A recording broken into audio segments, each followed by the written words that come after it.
ST प्रवर्गातील आरक्षणासाठी बंजारा समाज आक्रमक झालेला आहे। मराठवाड्यातील अनेक जिल्ह्यांमध्ये बंजारा समाज आज आंदोलन करताय। बंजारा समाज आज रस्त्यावर उतरून हे आंदोलन करताय। ही दृश्य आपण बघतोय। रास्ता रोको आंदोलन बंजारा समाजाकडून केलं जात आहे।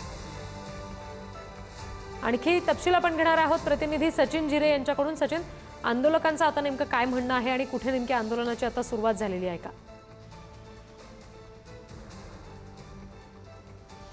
रिद्धी, चक्काजाम आंदोलनाचा इशारा देण्यात आलेला आज ते आंदोलन होणार आहे आणि त्याचबरोबर आत्मदहनाचा देखील इशारा बंजारा समाजाच्या वतीने देण्यात आलेला आहे। त्यांची प्रमुख मागणी अशी आहे की आपण पाहिलं मनोज जरांगे पाटील यांच्या आंदोलनानंतर सरकारने हैदराबाद गॅजेटचा सॅशन निर्णय घेतला आहे। त्याच गॅजेटनुसार स्वातंत्र्यापूर्वी बंजारा समाज हैदराबादमध्ये असताना एसटी प्रवर्गामध्ये होता आणि त्याच अनुषंगाने हैदराबाद गॅजेटच्या माध्यमातून त्यानुसार आता आम्हाला देखील एसटी प्रवर्गात घेण्यात यावं अशी मागणी त्यांची आहे। आणि या मागणीसाठी आता काही दिवसांपूर्वीच विभागीय आयुक्तांकडे जिल्हाधिकाऱ्यांकडे निवेदने देण्यात आली होती। त्यानंतर आज आंदोलन करणार असं देखील जाहीर करण्यात आलं होतं।